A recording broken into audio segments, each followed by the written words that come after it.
Badlands. Explain those Badlands. That's a hell of a name.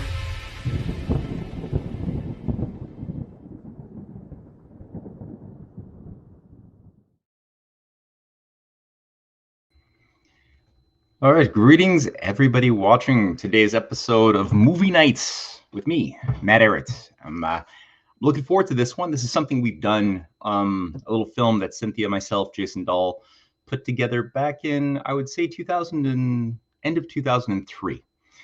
And we did this, as you're going to come to see, because we noticed that the flood of disinformation, specifically around making China our new mortal villain to shape the character and the identity of a new brainwashed crusader West, was just accelerating rapidly. So there are a lot of paradoxes. If people want to believe that China really is this evil, nefarious beast out to get us, there's a lot of things you have to ignore. And so we made this documentary to sort of compile polemically as many of these anomalies as humanly possible, starting with the big one, which is why exactly has it been illegal for George Soros to try to create any open society foundations or adjacent foundations since 1989?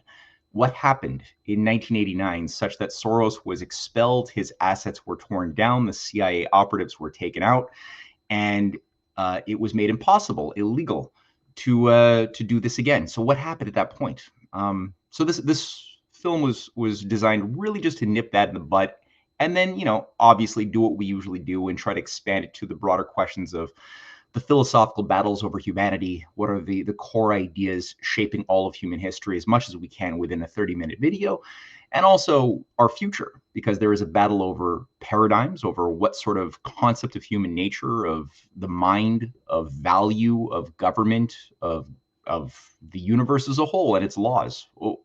There's a big battle over how do we choose to identify and define these things? For what purpose are we made?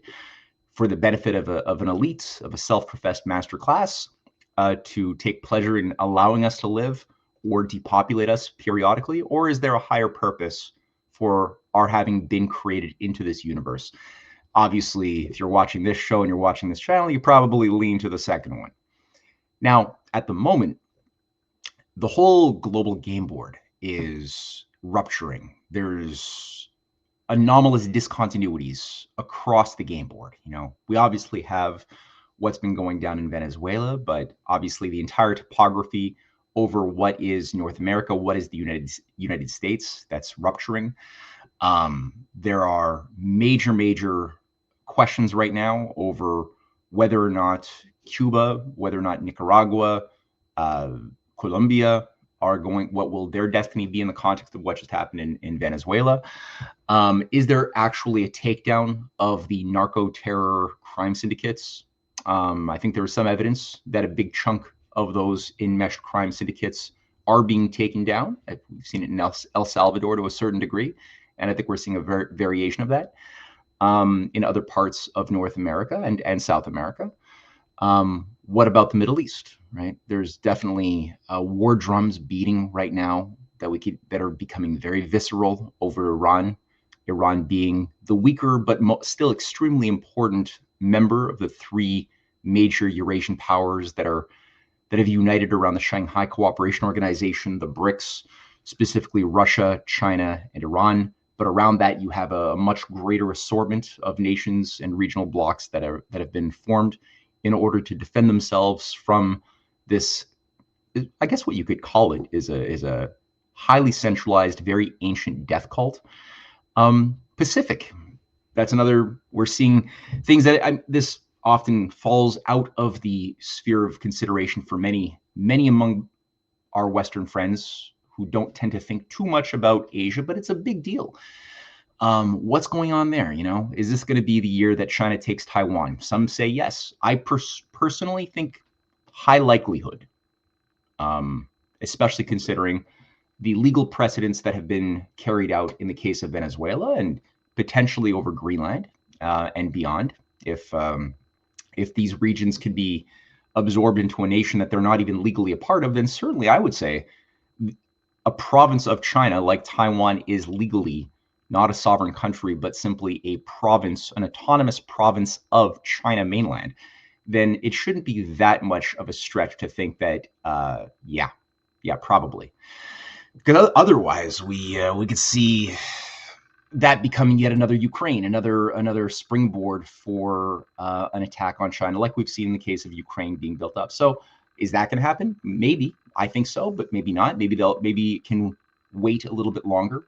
Are there discussions between Trump, Xi Jinping, Putin around arranging the future system in a certain way? I think so. Is it preordained to be a good thing? I'm not sold that it's preordained to be a good thing necessarily. Do I hope it is? I certainly do. But definitely the anti-China psyops are huge. They're big. So before we actually start debunking any of that, and I think this is largely the sort of psyops, the sort of messaging that we saw to dehumanize China that we saw prior to the bombing of Iraq, of Afghanistan, the dehumanizing of the entire Muslim people, the Arab people, even more broadly, which had been going on in the mass media propaganda programs, both in Hollywood, but also in the news. Very similar types of lies. I mean, I've seen things like China has sent blood-drinking vampires. That's what Gordon Chang has been putting forth for a long time on Fox News circuits, saying that the Chinese have been infiltrating their super soldiers that they've been breeding in their one-child policy collective breeding program for male blood-drinking soldiers. And he's actually said that there's vampire soldiers being sent to be a part of the anti-Trump paramilitary army that will be working to both bring in immigrants, which the Chinese, by the way, they're also responsible for the immigrant crisis from Panama, Mexico. It's China, not Southcom, not the U.S. Southcom that has 77 military bases in Latin America. No, it's not that. It's China that has no military bases, that has not built up any infrastructure to do that. But it's China. So there's so much going on, and we can talk a little bit about that. So what I want people to do, I'm going to do two things like usual. I'm going to read the ads for today. We're going to open up with that. We'll watch the movie. It's about 30 minutes long, so kick back, relax, get comfy.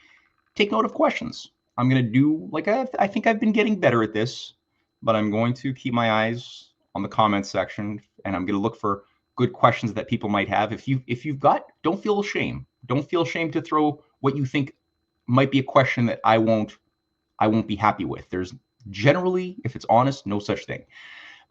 So throw that out there. Chinese, whatever concerns you have about China. You want to talk about social credit? There's a lot of gossip, a lot of stories being cooked up about what this is in China. Does it even exist? Maybe it doesn't even exist the way we've been told at all. Maybe it's something completely different than what we're being told.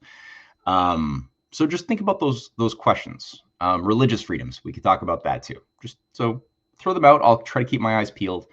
And then at around 7:30, a bit before 7:30, at the very latest, we'll have to end the show. So without further ado, here is today's first sponsor, River. Oops. Stack sats with River, the Bitcoin-only platform built by Bitcoiners for Bitcoiners. Why River? 0 free recurring buys. Stack Bitcoin effortlessly, hour, daily, weekly, or monthly. 3.5% Bitcoin interest on cash. FDIC insured, no minimums, withdraw anytime. Expert US-based support, help plus private client services for big buys of $100,000 or more. Business accounts, boost your balance sheet with Bitcoin and earn 3.5% paid in Bitcoin. Top tier wallet, send, receive, and manage Bitcoin securely. Unmatched security, full reserve custody, multi-sig, cold storage, and proof of reserves. Join the Bitcoin revolution at badlandsmedia.tv/river and earn real returns. That's badlandsmedia.tv/river. All right. The next one we have up is Trezor. So let's listen to Trezor and see what Trezor has to say. Your crypto deserves the ultimate protection, and Trezor delivers just that. Trezor offers a secure and user-friendly solution for managing your digital assets. It delivers on its promise of robust security, providing a crucial layer of protection against online threats and unauthorized access. Since 2014, over 2 million users have trusted Trezor, the world's first hardware wallet, to secure their Bitcoin, Ethereum, and over 9,000 other coins and tokens. With state-of-the-art encryption and offline storage, Trezor keeps your assets safe from hackers, malware, and exchange breaches. Its open source design ensures transparency, while the Trezor Suite app makes managing your portfolio a breeze. Buy, sell, swap, and track with ease. Designed with simplicity in mind, Trezor ensures that even now those new to cryptocurrency can navigate its features with ease. With Trezor, you can confidently manage your cryptocurrencies, knowing that your digital wealth is protected by industry-leading security protocols. Visit badlandsmedia.tv/Trezor to get your Trezor and safeguard your crypto with confidence. That's badlandsmedia.tv/Trezor. Okay, so I think without further ado, let us now listen to the film How China Kicked Out Soros in 1989.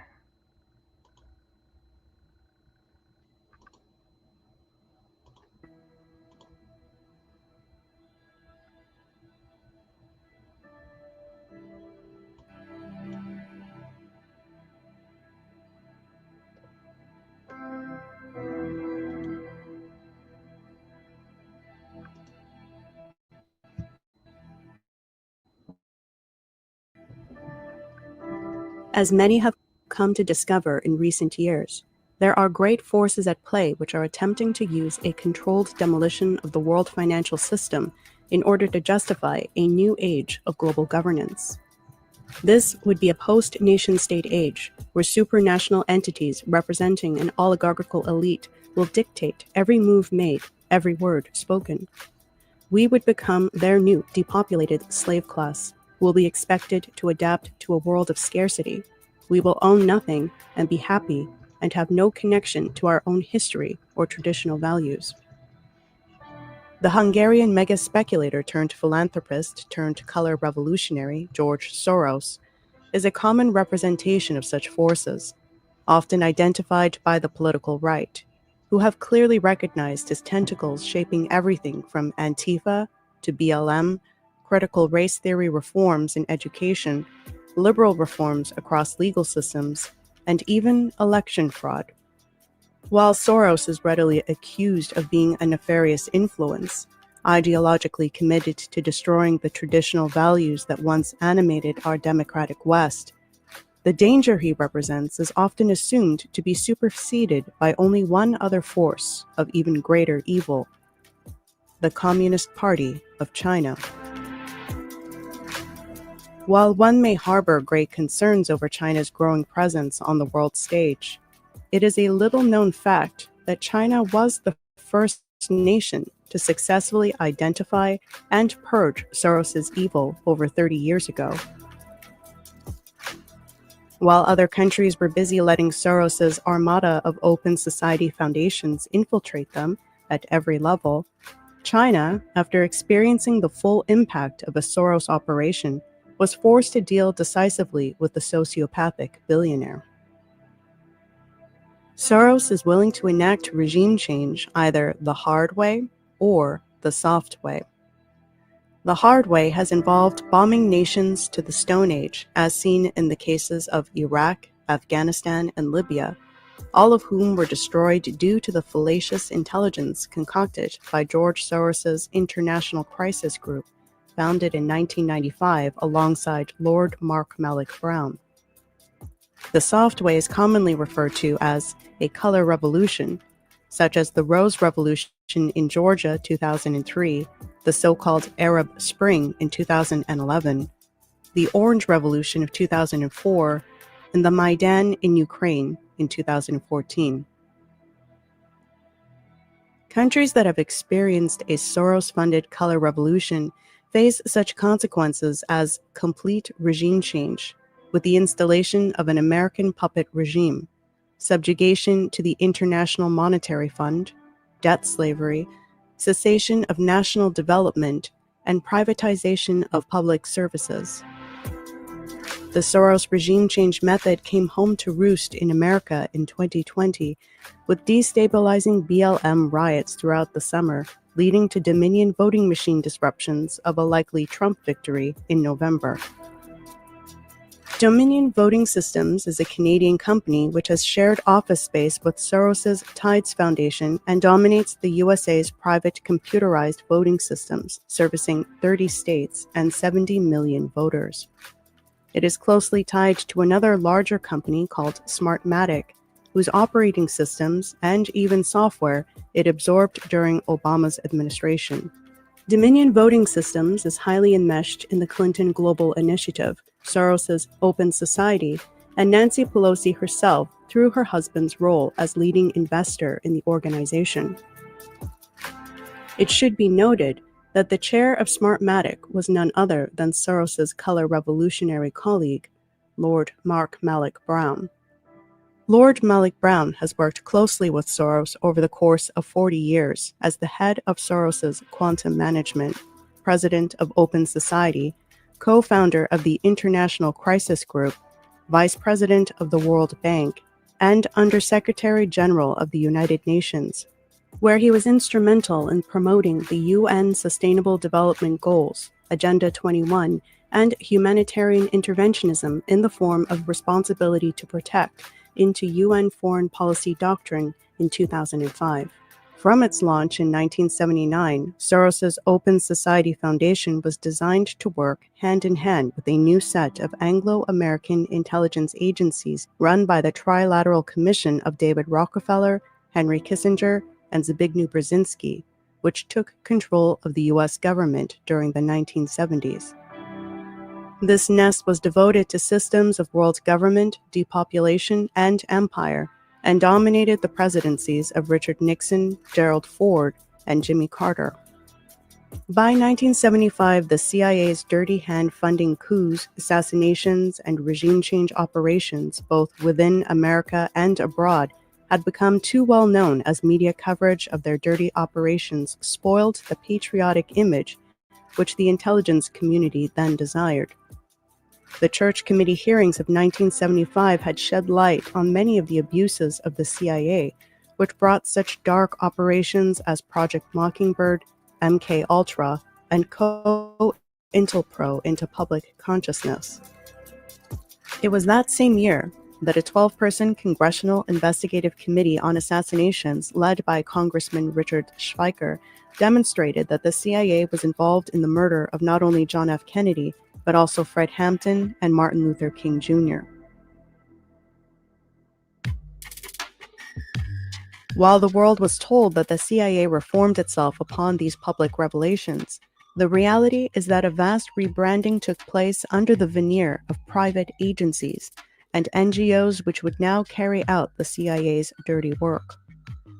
What became Project Democracy herein originated with a Trilateral Commission meeting in May 31st, 1975 in Kyoto, Japan, as a protege of Zbigniew Brzezinski named Samuel Huntington delivered the results of his task force on the governability of democracies. This project was supervised by former CIA Director James Schlesinger and presented the notion that democracies could not function adequately in the crisis conditions which the Trilateral Commission was preparing to impose onto America and the world through a process dubbed the controlled disintegration of society. The Huntington Report stated, quote, "One might consider means of securing support and resources from foundations, business corporations, labor unions, political parties, civic associations, and where possible and appropriate, governmental agencies for the creation of an institute for the strengthening of democratic institutions." It took 4 years for this blueprint to become reality. In 1979, 3 Trilateral Commission members named William Brock, Republican National Chairman, Charles Mannett, Democratic National Chairman, and George Agri, head of Freedom House, established an organization called the American Political Foundation, which attempted to fulfill the objectives laid out by Huntington in 1975. The American Political Foundation was used to set up a program using federal funds called the Democracy Program, which issued an interim report, The Commitment to Democracy, which said, "No theme requires more sustained attention in our time than the necessity for strengthening the future chances of democratic societies in a world that remains predominantly unfree or partially fettered by repressive governments. There has never been a comprehensive structure for a non-governmental effort through which the resources of America's pluralistic constituencies could be mobilized effectively. In May 1981, Henry Kissinger, who had replaced Brzezinski as head of the Trilateral Commission and had many operatives planted around President Reagan, gave a speech at Britain's Chatham House, the controlling hand behind the Council on Foreign Relations, where he described his work as Secretary of State, saying that the British became a participant in internal American deliberations, to a degree probably never practiced between sovereign nations. In my White House incarnation then, I kept the British Foreign Office better informed and more closely engaged than I did the American State Department. It was symptomatic. By November 1983, the National Endowment for Democracy Act was passed, bringing this new covert organization into reality, with $31 million of funding under 4 subsidiary organizations: AFL-CIO, Free Trade Union Institute, the U.S. Chamber of Commerce's Center for International Private Enterprise, the International Republican Institute, and the International Democratic Institute. Without an appreciation for this multi-headed hydra that overthrew dozens of nationalist governments under the cover of human rights during the ensuing decades, then no proper comprehension of history or ability to understand the role of George Soros would be possible.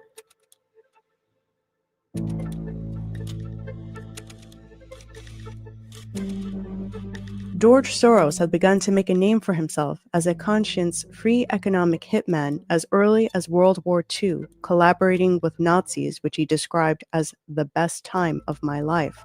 My understanding is that you went out with this protector of yours who swore that you were his adopted godson. Yes. Went out, in fact, and helped in the confiscation of property from the Jews. That's right. Was it difficult? Not at all. Not at all. No problem at all. No feeling of guilt? No. For example, that I'm Jewish, and here I am watching these people go, I could just as easily be there. I should be there. None of that. Well, actually, funny way, it's just like in markets, that if I weren't there, of course I wasn't doing it, but somebody else would be taking it away anyhow. Followed by a mentorship under the Fabian Society's Karl Popper at the London School of Economics, where he acquired his idea of open societies as a cover for world government control. Edmund de Rothschild agent George Karlweiss, chairman of the Rothschild Swiss-based bank Privy, endowed Soros with the financial resources needed to launch a new type of organization called a hedge fund. From this moment onward, the young speculator began to make a fortune as a financial mercenary released during the new age of deregulation and deployed to destroy the economies of any nation resisting a banker's dictatorship through currency speculation. Using his ill-begotten resources, George Soros was assigned to set up a network of private organizations to advance democracy building around the world. In 1979, Soros's Open Society Foundation came online and began to interface closely with the National Endowment for Democracy that soon set up 2 offices in China in the 1980s. David Ignatius, the former head of the National Endowment for Democracy, admitted in 1991 that this organization was little more than a front for the CIA when he noted that, quote, a lot of what we do today was done covertly 25 years ago by the CIA. Throughout the 1980s, the stage was set for the New World Order, which some had come to call the end of history. In Hungary, George Soros's Open Society Foundations infused restructuring, privatization, and other market-driven reforms in 1988, which saw a new oligarchical class beholden to Wall Street emerge onto the scene. In the Philippines, Soros's partner in crime, Mark Malek Brown, and the CIA organized mass propaganda and election manipulation to oust the nationalist leadership of Ferdinand Marcos and install a Western tool named Corazon Aquino in an early color revolution called the People Power Revolution.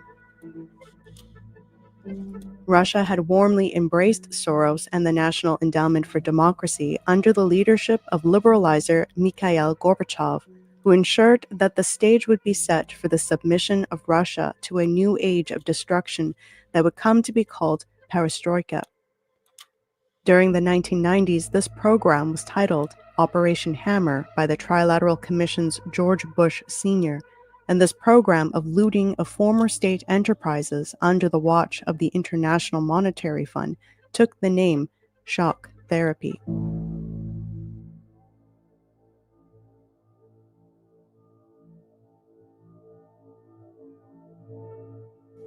Although it is not well known today, China nearly met this fate during the 1980s as George Soros enjoyed vast control over China's economy and even found a loyal Chinese devotee in the figure of Zhao Ziyang, who soon came to be known as China's Gorbachev. Zhao had become premier of China from 1980 to 1987, and from 1987 to 1989 rose to the highest position of authority as chairman of the Communist Party of China. In 1986, Zhao sponsored the first of two new Soros-run think tanks with the Fund for the Reform and Opening Up of China, using a $1 million grant by Soros, followed by the Institute for Economic and Structural Reform, co-run by Zhao's close advisor Chen Yizi. Zhao also ensured that thousands of young Chinese were given scholarships to receive indoctrination into Milton Friedman's ideology within Western universities, where they were expected to return to oversee China's inevitable perestroika as a new technocratic managerial class. All that was needed was a revolutionary shock to break the hold of China's nationalists and force Zhao Ziyang into a Pinochet-like position of dictator and privatizer who would force his nation into the IMF clutches. It was here that the CIA's James Lilly, ambassador to China, the National Endowment for Democracy, and George Soros deployed all of their resources to activate a full-blown color revolution on June 4, 1989, with student demonstrations in Tiananmen Square bursting into violence. What began as peaceful protests were soon infused with violent provocateurs, and efforts at peaceful dialogue were sabotaged by thousands of Molotov cocktails and dozens of unarmed Chinese soldiers who were hanged and lit on fire. Needless to say, unlike the cases of Hungary, the Philippines, or Russia, this coup d'etat failed to achieve its goals. In the wake of this attempt at a color revolution, China's leadership immediately removed Zhao Ziyang from power, placed him under house arrest for life, and arrested his leading cohorts. China also lost no time shutting down Soros's Open Society foundations and banned the financial terrorist for life. With the vast assistance of Hong Kong triads, the CIA and MI6 arranged Operation Yellowbird, which funneled these Western provocateurs and Soros assets out of China, where many received luxurious rewards and scholarships at Ivy League universities in the USA, forming what the Washington Post's Gavin Hewitt described as the nucleus of a democracy movement in exile.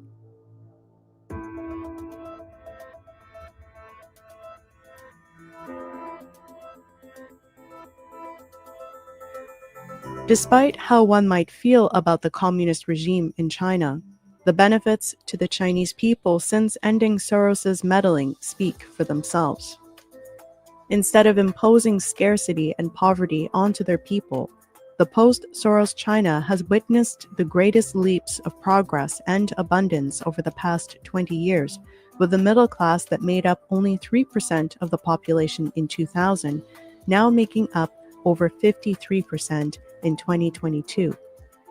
Even average longevity, which was once led by the USA, has been overtaken by China, which has lifted the average life expectancy from 44 years in 1963 to 77.5 years today, standing in stark contrast to the USA, whose average life expectancy fell to only 76.1 years of age as of September 2022.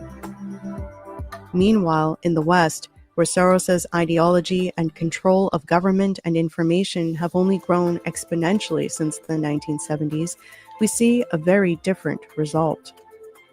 Where the USA once pioneered infrastructure development and railways, 60 years of stagnation under the control of the Trilateral Commission's death cult has reduced transportation grids to tatters, while China has built up over 42,000 kilometers of high-speed rail and has built 5 of the 10 largest hydroelectric dams in the world.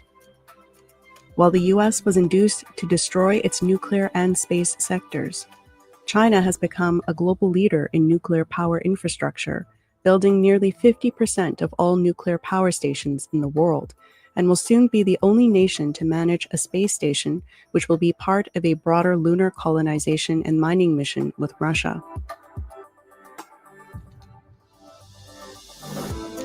Donald Trump is many things to many people. But unlike George Soros, Sir Henry Kissinger, or Lord Mark Malloch Brown, a British intelligence asset is not one of them.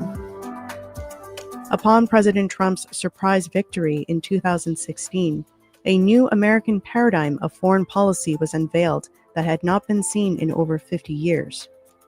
Upon his electoral victory, Trump went to war with Soros's Open Society Operations and National Endowment for Democracy front groups internationally by slashing the NED budget by 2/3 in 2018. On August 14, 2018, Trump tweeted to Americans that China is not our problem. The problem is with the Fed. Trump also broke America free of NAFTA, which Kissinger had earlier described as, quote, the greatest step towards the New World Order, by giving nations the right to use protectionism and direct their own credit for the first time in 25 years. And he committed to liberate the USA from participation in the World Health Organization, even announcing halting all funding to the organization in 2020. It was also no secret that Trump saw Russia as an ally, forcing the US military to cooperate with Russia in Syria against ISIS, and called repeatedly for creating good relations with Putin and Xi Jinping.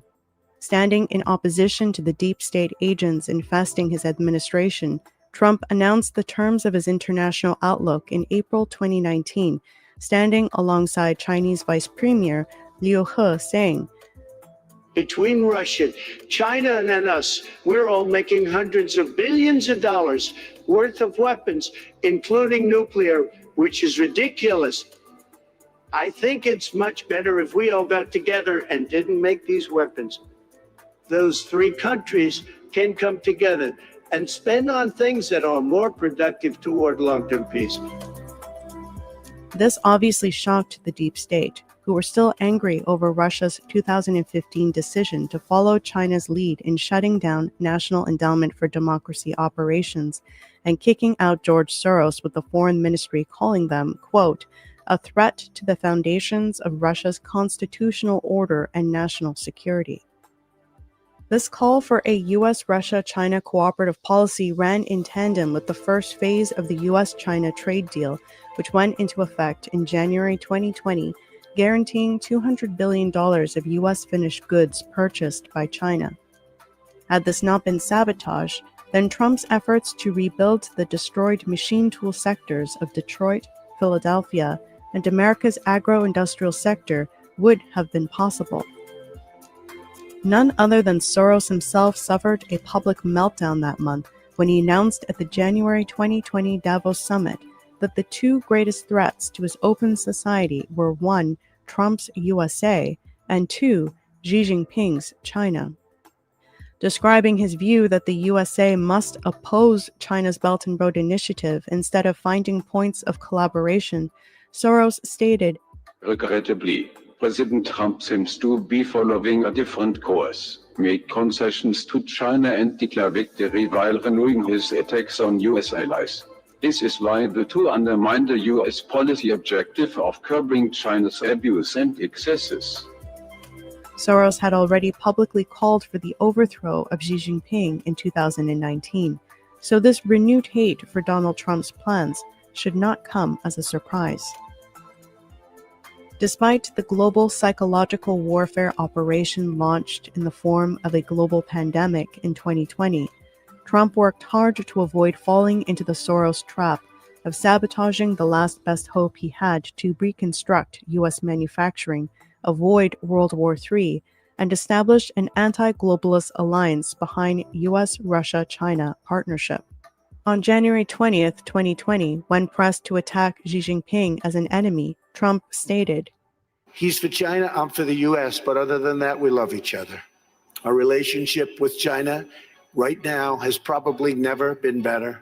We went through a very rough patch, but it's never, ever been better. My relationship with President Xi is an extraordinary one. Soros's victorious color revolution in the USA itself, which occurred as part of a grand collusion between big tech, social media operators, and the same deep state that oversaw John F. Kennedy's murder 60 years earlier, annihilated this momentum towards cooperation and war avoidance. China and Russia have been made to appear as shadowy global supervillains devoted to destroy the free and democratic rules-based order. Those countless conservative voices clamoring for the downfall of Presidents Putin or Xi Jinping would do well to reevaluate their positions when they find themselves promoting the same stated goals as George Soros. Although liberal and conservative media outlets, which include alternative media, have convinced most citizens living in the collapsing West that Russia and China are our enemies, is it possible that the Project Mockingbird CIA operations that took control of all media outlets during the Cold War are still firmly in control of the narrative shaping our worldview? Is it possible that this Anglo-American oligarchy, which oversaw the murder of John F. Kennedy and Martin Luther King Jr., and which worked so hard to destroy Russia and China and the USA over decades, now wants to turn an abused and frightened Western population into fear-driven cheerleaders clamoring for a US-led war with China and her allies? So the next time you find yourself entertaining the notion that China is the cause of your problems, take a step back and ask yourself why Soros isn't allowed into their country, even though he is running yours.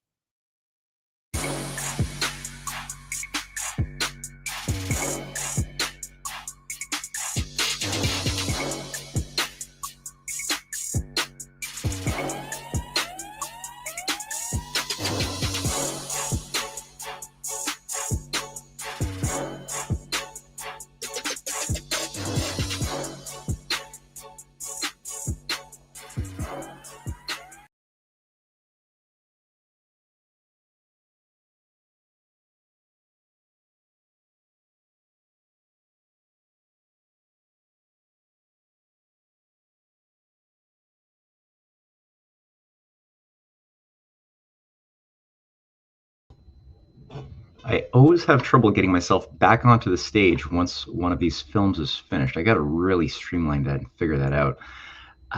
So that was how China kicked out George Soros in 1989. A very, very underappreciated fact, but I think it's a wonderful one to bring out at dinner parties or when you're chatting with your friends at the water cooler or wherever you might be on social media or in the real world. It's a good paradox when you're dealing with a patriot who has only been suckling on the teat of Steve Bannon's misinformation campaign program regarding China. It's good to just be able to have a few of these paradoxes in your back pocket to say, like, hey, but how did they kick out Soros? Why? What do you think? What do you think Tiananmen Square was really all about at the end of the day? And that's one of the big ironies, right? Is that most Westerners, and Gordon and I have done an entire program on this, have this conception in their heads that Tiananmen Square really was this American Revolutionary style moment in Chinese history where the big bad commies just shut down their 1776 that was supposed to happen, and there were paper mache statues of liberty floating around and everything. No, not at all. not at all. There was that was a regime change operation sponsored by Soros and those very same players who set up the National Endowment for Democracy, the CIA front group, that were trying to do what they've been doing ever since, before and since, whether in Ukraine in 2004 and then again in 2014, or Georgia, or any number of places, or Azerbaijan. Azerbaijan. There was a program. There was a cedar revolution in Lebanon, and even more recently, people might have heard that in Nepal there was a similar color revolution that had just happened a few months ago, based on this idea of people's aspirations to have democracy. They complain about human rights, and you have evidence of provocateurs sent down to shoot. This is the MO. They shoot civilians who are protesting, who are mostly there just because they want more justice, more equity, more pay, for their people who don't want to overthrow their government. But what you have once you get a crowd is then you can infuse provocateurs to throw a Molotov cocktail or 20, or then you can have things like we've seen in Ukraine of mercenaries brought in from Georgia who are installed in strategic government buildings on rooftops in order to shoot both civilians as well as law enforcement officers together, in order to basically just escalate the chaos, the tension, and to provoke mass bloodshed. That's the whole point. And out of order comes chaos. Somebody saying, Spacey asks, but seriously, why can't we just get rid of Soros? Or is weirdo freak kid married to Hillary Clinton's creepy aide? Well, China did it. I see that there are a number of power players within the U.S. security apparatus who are unhappy with the Soros approach to things. Does it mean that they might have their own a different way of approaching sabotaging governments that they don't like? Maybe. But I think that there's evidence that some of Soros's influence in the USA has been removed greatly over the last year, especially. So that's something. Team Smooth says, what year did Russia boot him, and when did he move to the US? I was interrupted here.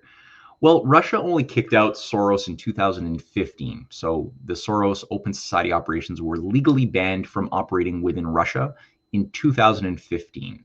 So they lost a lot of time. They lost a lot of energy because, as I pointed out in the documentary, what did you have is you had, unfortunately, Gorbachev and then Yeltsin, who were both very much on board with the Soros agenda and who willingly brought in that entire program of tearing down the structures of the nation state when they voluntarily dismantled the Soviet Union internally, and then essentially replaced it with a system of massive looting, of privatization across the board, and the creation of a new oligarchical class in Russia. And we all know the story of perestroika and how Khodorkovsky and all of these multi-billionaires who were always managed from the city of London and from Washington were able to be organized under the caring grip of a Jeffrey Sachs, who was the IMF point man overseeing Operation Hammer and the privatization, first in Poland, and then he expanded it to Russia, earning a lot of stripes. We had people like Strobe Talbot, the Rhodes Scholar, former roommate of Bill Clinton, another Rhodes Scholar who was also deployed to manage the Russia portfolio during the 1990s. This is a time also when Mark Carney, working for Goldman Sachs, was setting the stage for this massive looting involving Russian GKO bonds, which basically extracted wealth from the real economy, turning Russia ever more into a bubble to be gambled upon by speculators as the real economy was captured by foreign global equity funds, hedge funds, multinationals that were under the control of the city of London and Wall Street. So, Russia was crippled. In some ways, they did it to themselves by allowing this thing in, but it took them a lot longer than China. China didn't make that mistake that Russia made, and so Russia took longer to finally follow China's suit. But very few countries have done the same thing. Very few countries. So, yeah, just quickly scanning through here. Too bad the CIA rescued Soros from China, says BGMCC. Well, yeah, I mean, it's not that he was particularly ever in China per se. It was all of his assets, his interests. What, like we brought up in that documentary, one of his personal agents ran a think tank an open society think tank called, I think, the Society for the Foundation for the Reform and Opening Up of China in the 1980s. And this guy was also the Secretary General of the Chinese Communist Party. His name is Zhao Ziyang, right? So the fact that he got one of his assets, well, Zhao Ziyang's right-hand man, who was legally in charge of this Soros operation, but he got one of his assets to become literally the president of China. Like, you can only imagine the amount of influence enjoyed by not just Soros. I don't want to make Soros seem like he's this super villain in charge of things. He's the money bags. He's the front man. There's a much bigger mechanism above him that uses him. You know, people should generally have an idea of how this works, but still, it's useful to look at the pedigree of what he is. But the fact that one of his assets was made the president of China during the 1980s is just bewildering to me. And again, looking at also things like David Rockefeller, who literally came in with a trilateral commission program in the early 80s, outlining, and I've read the proceedings from a lot of the presentations that were given at this conference, sponsored by David Rockefeller's Trilateral Commission, looking at the two paths for China, because even then you had patriots who had recovered control in some degree after Mao had died, right? And what happened as soon as Mao was dead? Well, the Gang of Four that ran Mao's Cultural Revolution were put in prison under Deng Xiaoping, but also Xi Jinping's father was a big player in the patriotic rebuilding of China after the Cultural Revolution. And the first thing they did is they jailed the Gang of Four, gave them life sentences, and then they began a process of beginning to rehabilitate the Chinese spirit, the Chinese people. They gave people, for the first time in many, many years, the permission to criticize Mao, to criticize what happened with the Cultural Revolution, which was a mess. And you began to see a real fight over what would be the long-term future, the long-term destiny of China. And certain groups wanted to do what we're seeing over the last 10 years, basically organize the credit of the nation towards reinvestments into large-scale mega projects, inland Western development. You know, the U.S. has a certain history of manifest destiny premised around the fact that the East Coast was colonized earlier on this, around New England, and the idea of going west and extending infrastructure and building new cities into the West was sort of the program of the United States. In the case of China, it's similar. It's similar. So the massive 89% of the population back in the 80s was all concentrated around the coastal regions, Shanghai, all the way down to Hong Kong. And the inland was very underdeveloped, third world country stuff. If you look back in the statistics, China had an average life expectancy in 1968 of something to the tune of like 51 years of age. Earlier in the early 60s, it was something like 44 years of age. Very dismal. It was that was a consequence of the 100 years, the century of humiliation, right? That was punctuated by these two opium wars, several civil wars, a lot of foreign manipulation. The British Empire, for example, maintained a century of control over the Board of Trade. There's another legal name for it, but essentially controlled the entire economic structure of China. This is what allowed China to stay or kept them underwater and subjugated until 1950, when finally the British, they were removed from having that influence. But it took a long time to start to rehabilitate the broken, destroyed tissue. So all that to say, there was a battle over patriots that had a long-term vision to revive things that now have actually been what China has done, the Belt and Road Initiative being the driving force. And then you had other factions amongst the elites who were working with people like David Rockefeller, who were saying, no. We shouldn't develop internally. We shouldn't have a manifest destiny. We should just simply remain cash cropping. We will do sweatshops, which will enrich a small elite, and we will sell cheap crap for Western societies who are also in the midst of deindustrializing. And that will be our entire economic destinies. We won't build inland. We'll just remain a series of cities where the populations will be clustered in cheap sweatshop, economic zones, special little tiny economic zones, and we will be basically a subsidiary of the New World Order, and that's what Rockefeller, Soros, and company really wanted, and that was the entire battle.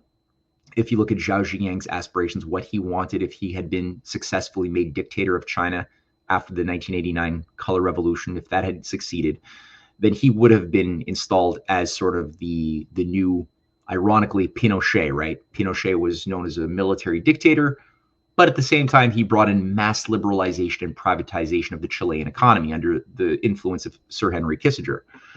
That's what they basically wanted for Zhao Ziyang. And it would have ensured that China's role as a slave labor plantation never would have ended. So he got 16 years in house arrest. He was never allowed to leave. They didn't kill him, but 16 years, he died 16 years later, never allowed to leave his house again. And a lot of his key assets either went to prison or were able to escape and were infiltrated out, as we went through in the documentary, through Operation Yellowbird with the triads and their British and American controllers that took these assets out of China through Hong Kong and installed them into various places in Australia, New York, London, and especially in Vancouver and Toronto and Canada. So that's something to keep in mind there.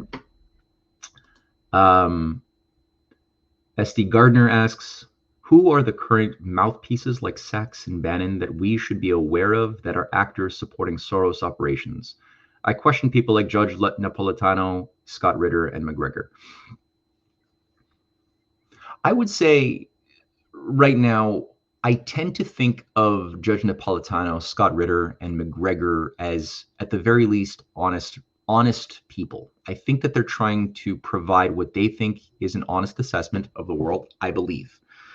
I don't see them as self-aware chaos agents as I would categorize a Steve Bannon, for example, or one of the other figures who played a very big role in that regime change 1989 operation and who went to jail for 2 years in China, is Miles Guo, right? Miles Guo being somebody who rose after being released from prison in 1992 or so. He was promoted, he was protected, he was used as a frontman to gobble up, to build up one of the pillars of the foreign-directed deep state inside of China throughout the 1990s, all the way up until criminal investigations into his operations were launched in 2012, which culminated with basically him having to go to jail in 2014. He avoided jail by escaping and being set up with letters of recommendation by Tony Blair when he came to New York, and then got one of the top, condos for like $15 million or something on a penthouse suite. And then immediately went to work with Steve Bannon as soon as he arrived in, I think it was 2017 or 2016. He immediately hooked up with Bannon and they began to collaborate on building up and organizing a program of brainwashing Americans to collectively give their 2 minutes or 2 years of hate to China, as well as Chinese expats, especially younger people who, either left China with their parents when they were young or were just simply born in the West and are Chinese, but they've been indoctrinated since a very young age by a cultural matrix far removed from China that is controlled by the likes of Bannon, Miles Guo, and others who are weaponizing these people to be the assets who will be used in future efforts to destabilize and regime change China. So that's what I would say about that. You can sort of detect a pretty big list, though, of people who wittingly or unwittingly have become instruments promoting this, basically this lie to say, don't look at the City of London, don't look at these occult Freemasonic agencies that have overseen the murder of your president, don't look at the Nazis, don't look at the Nazis that we put to work under Allen Dulles that have been organizing the Fascist International after World War II was over under the form of the North Atlantic Treaty Organization run by killer, hard, ideologically black magic following hard Nazis from the Thule Society and the New Templar Order of Himmler, which proceeded to work to take back control and exert influence over every mechanism of influence, from the media, from Hollywood to banking, corporate, and other. And this is like the Maison Rouge meeting in 1944 that Himmler oversaw. People can Google that, Maison Rouge, Himmler. And that was the big meeting where the Nazis basically said, okay, at this point, the plan isn't going to work the way we were hoping. We're going to have to go for something new. And Ellen Dulles, who was closely aligned with this faction, was more than happy to help mobilize and reorganize the entire Nazi apparatus to reinfiltrate the world as we know it. So don't look at that. Don't look at that. Instead, look at this country that, while this was happening in 1944, they were living at like 41 years of age life expectancy, total slave colony society, subjugated by decades and decades and decades of civil wars, influenced from outside forces. Look at that country that we systematically destroyed for generations. They are our enemy. Don't look at all of the things that China has done to fight back and extricate this deep state swamp from its core. Don't look at any of those things. Just treat China as if it's the enemy, and then we won't have to look at the Satanists in our backyard, right? Look at the city over the hill, far removed. That's our enemy. So that's the way this brainwashing, hypnotic induction works. And you'll find people like Michael Yon as one operative. Brett Weinstein, I would say. Last week we played the movie The Like a Phoenix on the death and rebirth of America, focusing on the roles both of Michael Yon, Brett Weinstein, his close friend, who he gave a tour of Panama and became one of the big banners, spokesman for the anti-China narratives that the CIA has been seeding to conservative-minded people. His brother Ehret, also very shady, played a very big role in actually working for the UN and organizing the entire mass weaponization of immigration, the Great Replacement Program that was actually, in a large measure, formed and organized by Eric Weinstein over 25 years ago, and we went through that in our documentary. Tucker, I don't know what's in his heart of hearts, but he has made it a big part of his program to promote this narratives as well that are designed to induce fear and hate of China. That China is stealing all of our food supply, that America doesn't control its food supply and things like that, which is a complete hoax. The country we should be that Americans should be concerned about controlling their food supply is Canada, which controls like 30% of all the foreign-owned farms of the United States. It's Canada. China, it's less than 1% of foreign-owned, not agricultural land per se, but of foreign-owned agricultural land. It's less than 1% of that. Very tiny fraction is China. I think they're number 19 on the list of countries that have investments in American infrastructure, American farmland. Canada, 30%. Germany, 8%. The Netherlands, 7%. These are countries that are actually provably ideologically committed to shutting down food production and reducing population.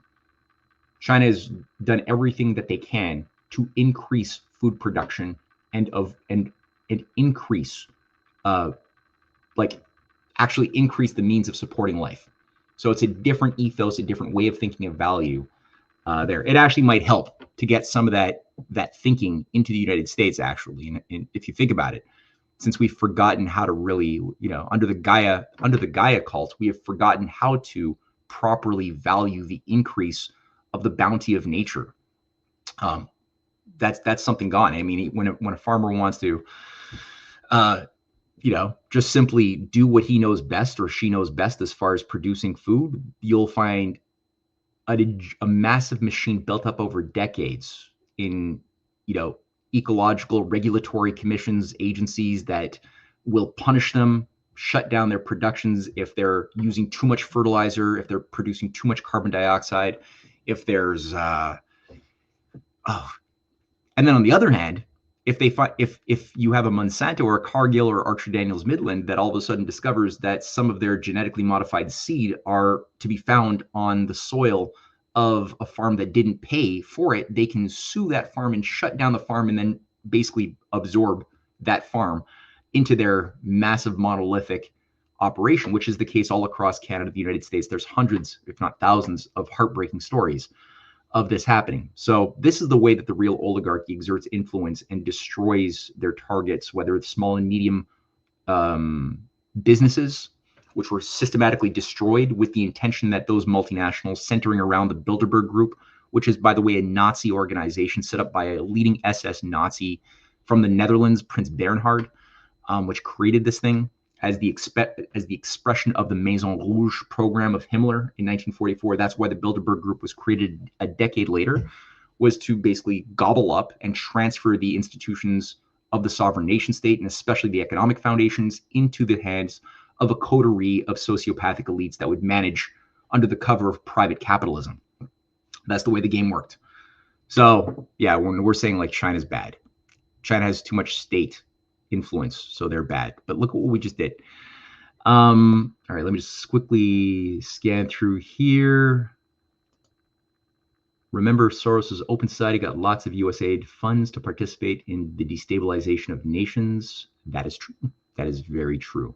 One thing I would just say too, even though USAID has really been, a leash has been put on USAID, I have noticed that the National Endowment for Democracy has enjoyed a certain privilege over the last 9 or so months that they've never seen, and that's concerning to me. In that there was a code passed, and I forgot the name of it all of a sudden, that no longer obligates the National Endowment for Democracy to show where they're spending their money in different countries. Now, that up until now, they've had to always do that. You could go to their website, you could see, okay, $40 million for Ukrainian democracy workshops, $20,000 spent for promoting a Dominion voting machine repair service in Paraguay. Like you could basically see a breakdown of where their money was going up until about 8 or 9 months ago, and now all of a sudden their website has gone dark. They basically say where they're active, but they don't say anymore how much money is going into anything. And according to a lot of my contacts who live in East Asia, and especially the Philippines, in Nepal and Cambodia, there's been a massive acceleration of NED destabilization operations in that region, especially surrounding China, sort of weakening China in its periphery so that it has less reliable supply chains, neighbors who are not in danger of collapsing. So that's something that seems to be still in play, and not something that many patriots are paying enough attention to in my mind. So that's worth also just keeping on the radar. So what does Dewey, Dewey Herman mentioned, I think I can and should be suspicious of Soros and China. After all, they are not both cultural Marxists who push for global domination? But great points. Well, thank you for the great points. I would say, look, the thing about, so cultural Marxism, if you think about it, I'm assuming you're thinking about the Frankfurt School of Political Correctness, of George Lukács, of Fromm, Eric Fromm, and that entire Adorno crowd that infused and introduced wokeism. The critical theory, critical race theory, but critical theory more broadly, that infused sort of Weberian social theory with Freudian psychodynamics and Marxist concepts of permanent revolution by a proletariat against an elite oppressor class. I'm guessing that's what you're talking about. I'm assuming. So if that's the case, what I can say is that China has probably done more to fight back against that cultural indoctrination. They've banned, if you think about like the amount of work that's gone into destroying culturally the young, both in the schools but also in the culture more broadly. No, China's done quite a bit. They've banned children addiction, like so kids can't access violent video games, pornography, massive clampdown on a lot of these things that are destroying the young, the effeminization of men in music videos and in popular culture. That's been clamped down on too, because there was a lot of this K-pop stuff being infused with the support also of a lot of Western cultural warfare operators that are tied to the Soros machinery that were trying to bring in this type of destruction, this psycho-spiritual destruction of their people. And that's one of the few governments in the world that have actually intervened using the powers of the state to start protecting their young. So that is something there. The other thing I would say about the Marx idea is that going back to Deng Xiaoping, when the Gang of Four were put in prison, there was something interesting that happened where Deng Xiaoping basically said that no longer does Marx's, there's a speech that I cited in my book on breaking free of anti-China psyops, which, by the way, if people want to get that book, I'll put a link in the comment section, or go to canadianpatriot.org. You'll find links there to purchase Breaking Free of Anti-China Psyops Volume 1 and Volume 2 that I've co-authored with Cynthia. So he gave and there's a fantastic speech where he makes the point that Marx is no longer applicable to the world that we're living in. We have to expand the concepts of what labor is to include creativity, because in the Marx dialectic material system, what made it so destructive is it was rooted on the idea that reality is the product of material actions, and that metaphysics, the spiritual realm, is not scientific. It has no role to play in considering our human society. That we are literally only a material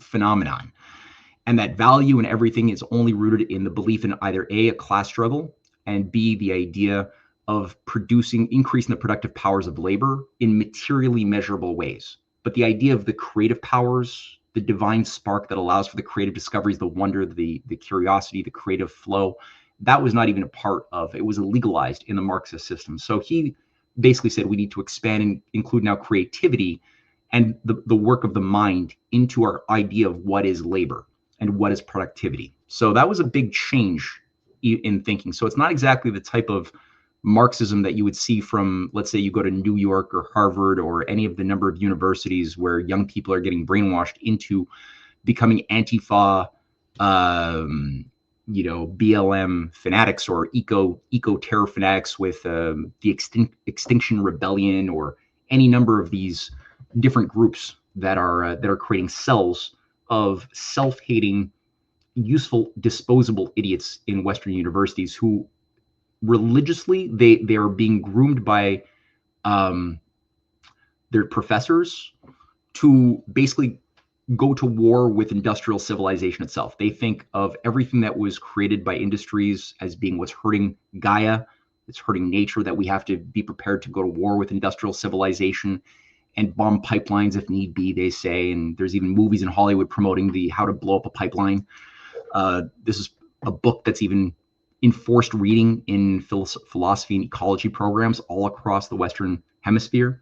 This sort of thing would be illegal in China. They actually are currently valuing industrial productivity. So it's totally a different thing. It's not the same thing, if you get what I'm saying. Promethean Action stated that President Trump is all over Canada. Yep. I mean, if you mean that he's interested in having Canada as part of the jurisdiction, yeah, that's true. I just don't know. I live in Canada, and I've mapped out a lot of the problem, this deep state, which is pretty much all of Canada, and the amount of cultural and military control as well. And I don't know if you got to be very careful with this beast. Let's just say that it's if you bring this into your house, you're gonna have problems. I'm worried. Anyway, yeah. Somebody said Spacey said, like ants, it's kind of like Fraggle Rock. I think I might have missed something in the comment section there. Okay. Now I noticed that RFF Pack says, what did he sign on his yacht?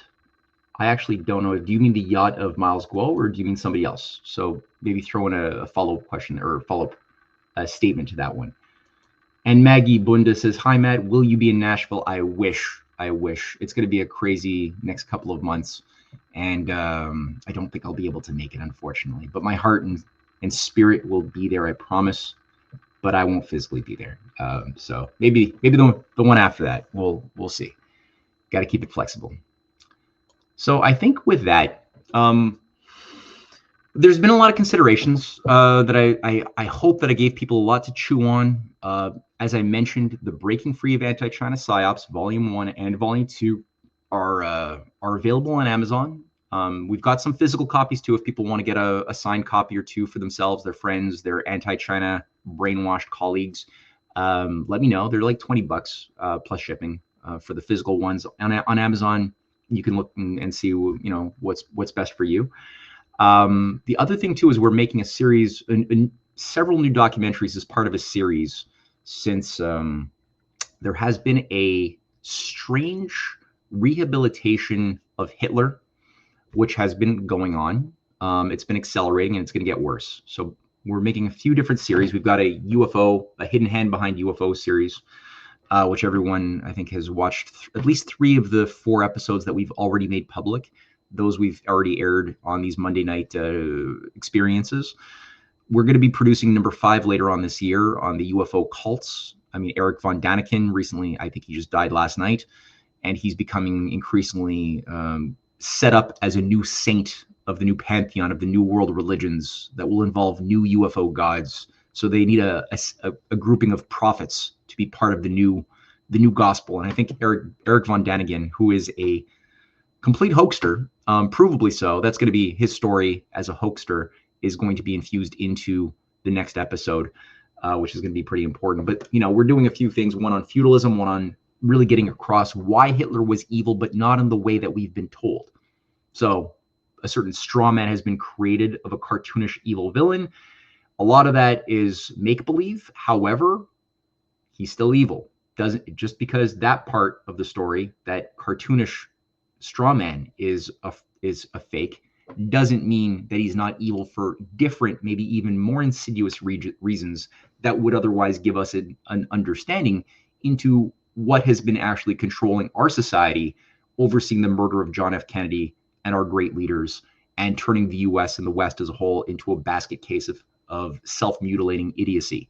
So that is going to be one of the films that we're going to be doing. We're raising funds for that too. So if people want to go and help out with that, each film, it's always an arduous thing to raise the money to make these things, but people can go to canadianpatriot.org or risingtidefoundation.net, and you'll see little support us buttons.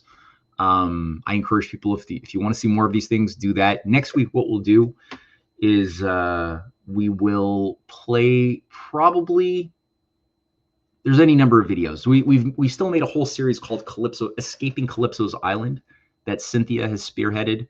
3 episodes have been made public. We might run one of those, or we'll do something a little bit different. We'll see. But no matter what, we'll tune back here, come back into this digital cinema next Monday at the same time, and we'll have another good conversation and watch another good movie. So without it, I think there's one more last thing I have to show. I forgot the third commercial. So here is a word from Patel Patriot. Get you some of that beard oil. Now that I'm alone at the close-up, do you see how awesome my beard looks right now? I use the beard oil every single day. First thing, comes out feeling all silky smooth. I take the dropper and I manually apply the oil directly to my mustache. Nice and, oh man, I love it. And then I do drops all throughout the hair, and then I just rub it all in. And then I top it off with the tallow stick on the face. But I feel like I have to grow a beard just to try this beard oil. It sounds Do it, Jay. amazing.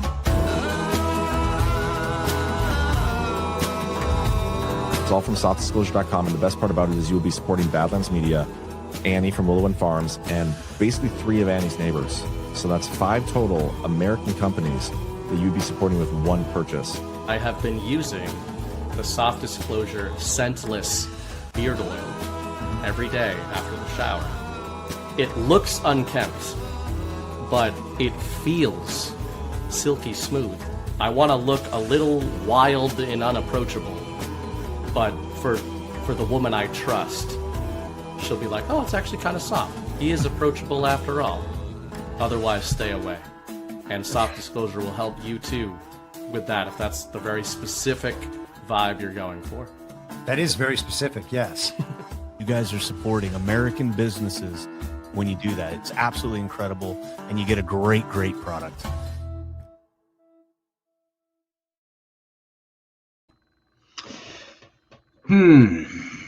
Yeah, I don't know if I'm capable of growing out a beard to a sufficient extent to justify the use of that product, though it is very enticing.